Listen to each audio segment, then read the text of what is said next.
শুভ সকাল বন্ধুরা, আশা করি সকলে ভালো আছো, সুস্থ আছো। আমিও খুব ভালো আছি। তো আজকে সকাল সকাল ঘুম থেকে উঠে পড়েছি, কারণ আজকে স্বাধীনতা দিবস। যাই হোক, সকালবেলায় ঘুম থেকে উঠে ছেলেকে এদিকে রেডি করে দিয়েছি। তো স্কুলে যাবে না আজকে, যেহেতু স্কুলে না ও প্রত্যেক বছর ওদের রাস্তা ঘোরানো হয়, তো এই বছরটা ঘোরাবে না, যেহেতু প্রচুর বৃষ্টি হয়েছে। আর আমাদের এদিকে গ্রামের দিকে বুঝতেই পারছো প্রচুর জল কাদা। তো সেই জন্য স্কুলে যাবে না, বললো যে আমাদের ক্লাবের এখানটায় পতাকা তোলা হবে, সেখানেই যাব। আর একটু দেরি হয়ে গেছে, যেহেতু ওই সকালে তো অত সকালে ওঠা হয় না, তবুও আজকে অনেক তাড়াতাড়ি ওঠা হয়েছে ঘুম থেকে। তো এদিকে আমি বিছানাটা তুলে নিচ্ছি। আর তোমাদের দাদাভাই এখনও ওঠেনি, শুয়ে আছে ওই ঘরে। আর এই ঘরে মা উঠে পড়েছে, ছেলেও উঠে পড়েছে। সেই জন্য ভাবলাম বিছানাটা তুলে নিই আগে। আর প্রথমেই আগে ছেলেকে হাত মুখ ধুইয়ে ওখানটায় সাদা একটা অনলাইন থেকে গেঞ্জি নিয়েছিল, তো সেই গেঞ্জিটা আজ পরিয়ে দিয়েছি, নতুন, একদম নতুন গেঞ্জি। তো অনলাইন থেকে নেওয়া হয়েছিল। তো গেঞ্জিটা খারাপ না, ভালোই, এই যে দেখো। আর ছেলেই পছন্দ করেছিল। আর বাচ্চা তো তো প্রচুর কার্টুন দেখে, তো সেই জন্য ওই যে বুকের কাছে ওরকম লেখা কি একটা কার্টুন, যাই হোক, তো সেটাই নেবে বলছিল, তো ওটাই নিয়ে দিয়েছে। আর পুরো ফেস সাদা, আজকে ওই জন্য পরিয়ে দিলাম। আর স্কুল ড্রেস তো পরেনি, ওই জন্য, যেহেতু স্কুলে যাবে না। আর এখানে দেখো আমি একটা ভিডিও করছিলাম, বলছে আমার এভাবে ঘুরতে খুব ভালো লাগছে, এই যে পতাকাটা নিয়ে ঘুরছিল, ভালোই হয়েছে। আর বেশ ওর খুব মজা করেছে, আনন্দ করেছে বেশ। আর এই যে দেখো, যেখানে আমাদের নামযজ্ঞ হয়েছিল, তোমরা তো আগে ভিডিও যারা আমার দেখেছো তারা নিশ্চয় জানো, এই যে নামযজ্ঞ হয়েছিল মন্দিরে আমাদের ক্লাবের এখানটায়। তো কত মানুষজন দেখো, প্রচুর মানুষ, এত ভিড় হয়েছিল, সবাই ছিল। গ্রামের মানে পরিবেশ জানোই তো কেমন। তো সবাই লোকজন অনেক হয়েছিল। বাড়ির সব বউ যারা কাছাকাছি যারা আছে তারা গিয়েছিল। এই যে আর এখানটা সাজানো হচ্ছে, মানে পতাকা তোলা হবে। আর সেরকম ভিডিও যেটুকু পেরেছি সেটুকু শেয়ার করেছি তোমাদের সাথে। আর আমি যাইনি, দাদা গিয়েছিল, ছোটদা গিয়েছিল, এই যে বাবু গিয়েছে, গুলু গিয়েছিল, তো ওরাই তুলে নিয়ে এসেছে। এই যে বাবু গিয়েছে, দেখতেই পাচ্ছ পতাকা নিয়ে। আর প্রত্যেক বছর এই বড় পতাকাটাই নিয়ে যায়, আবার রেখে দিই ভালো করে, যত্ন করে।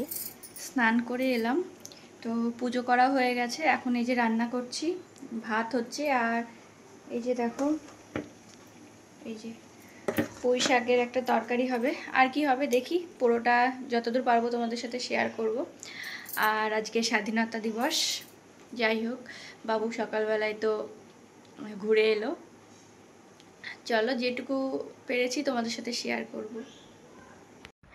আর আজকে কিন্তু শুক্রবার, আর শুক্রবারে তো নিরামিষ হয়, জানোই তোমরা, আমি শুক্রবারটা নিরামিষ খাই। তো নিরামিষ করে আজকে সোয়াবিন রান্না করেছি, বেশ ভালোই হয়েছিল। সিম্পলভাবে করেছিলাম, একটু গরম মশলা দিয়েছিলাম, ভালো হয়েছে। আর তোমাদের দাদাভাইয়ের তো ওটস, ও তো খেয়ে বেরিয়ে গেল। আর এদিকে বাবুর ছিল টিউশন, পড়া ছিল, তো পড়তে গিয়েছে। আর এই যে দেখো, তার আগে কিন্তু বাবু স্নান টান সব কমপ্লিট হয়ে গেছে। আজকে স্কুল ছুটি, সকালে টিউশন ছিল, তো সকালে যায়নি, ওইটা টাইমটা পাল্টিয়ে দিয়েছে, তো টিউশন গিয়েছে। আর এই যে আকাশটা কত সুন্দর দেখো। তো অনেকক্ষণ পর এই যে ছেলে এলো, তো ওই যে সামনে জেঠুদের বাড়ি, ওদের ওই যে লেবু গাছ আছে, আমরা এটা বাতাবি লেবু বলি। তো অবশ্যই তোমরা কে কী বলো অবশ্যই বলবে, এটা বাতাবি লেবু বলি আমরা। তো সেটাই খাওয়া দাওয়া করলাম, তারপরে দুপুরে খাওয়া দাওয়া করেছি। আর ছেলে এখানে ঘুমাচ্ছে, ওকে ঘুম পাড়িয়ে রেখেছি। আর এই যে দোকানে চলে এসেছি। আর আজকে না প্রচণ্ড মানে মেঘ হয়েছে। এখন বেশ ভালোই ওয়েদারটা, এখন অতটা বোঝা যাচ্ছে না, বিকেলবেলা এখন ধরো অতটা বোঝা যাচ্ছে না। আকাশটা কত মানে আজকে না আকাশটা অন্যরকম লাগছে। তো এই যে দেখো দোকানে রয়েছি, থাকতে থাকতে এটা প্রায় 5:30টার দিকের ভিডিও হবে, দেখলাম পুরো অন্ধকার হয়ে গেল। ক্যামেরাতে অতটা হয়তো বুঝতে পারছো না তোমরা, কিন্তু তবুও আমি চেষ্টা করেছি। দেখো এখন চারিদিকটা কেমন অন্ধকার মনে হচ্ছে। তো যাই হোক, তাড়াতাড়ি করে আজকে বাজার টাজার করে বাড়ি চলে এসেছি, কারণ প্রচণ্ড মেঘ হয়েছিল। আর প্রচণ্ড মেঘ ডাকা, আর মেঘের আওয়াজ কি এত পরিমাণে আওয়াজ হচ্ছে। আর এই যে ছেলে এখানে পড়তে বসেছে, তো সেটাই ছেলেকে নিয়ে একটু বসলাম, কারণ ওর আর এক্সাম বেশি টাইম নেই, এক্সামে তাড়াতাড়ি হয়ে যাবে, এবার বেশি দেরি নেই মনে হয়। আর এক সপ্তাহ মতো আছে। তো যাই হোক, এই যে ছেলে এখানে পড়ছে। আর শ্রাবণ মাস তো শেষ হতেই চললো, যাই হোক কাল পরশুর মধ্যেই চুড়িটা খুলে ফেলবো। আর তোমরা অবশ্যই কমেন্ট করে জানিও যে তোমরা কি চুড়ি খুলে ফেলেছো, অবশ্যই আমাকে কমেন্ট করে জানিও। আর দেখো এখানে কানেরটা না খুলে রেখেছি, সোনার যে কানেরটা পরেছিলাম, তো ওই কানেরটা না পুরো গোল ভেতরটা পুরো কানে দাগ হয়ে গেছে, সাদা হয়ে গেছে, আর প্রচণ্ড ব্যথাও হয়েছিল কানটা, সেই জন্য না খুলেছি। দোকানে যাওয়ার সময় খারাপ লাগে, সেই জন্য না এমনি ওই যে সিটি গোল্ডের দোকানে কিনতে পাওয়া যায় যেসব কানের এমনি, সেসব পরেছিলাম। তো ওই কানের পরেও আমি থাকতে পারি না, মানে খুব ব্যথা হয়ে যায়। তো কি করব, কানটা যে ফুলে গেছে দেখতে পাচ্ছ, খুলে রাখলাম। দোকানে থাকলে না খারাপ লাগে কানের না পরলে। তো যাই হোক সোনার কানেরটা ওই জন্য খুলে রেখেছি। আর মা রাত্রে খাবার করেছিল নিরামিষ, তো মা রুটি করেছে, রুটি তরকারি নিরামিষ, আলুর তরকারি রুটি। তো খাওয়া দাওয়া আমরা করে নিয়েছি, তো সেটা আর ক্যামেরা অন করে তোমাদের দেখাতে পারিনি। আর এত বৃষ্টি না, এত মেঘ ডাকছে, বৃষ্টি হচ্ছে, সেই জন্য কি শেয়ার করব বলো, কারেন্ট যাচ্ছে আসছে।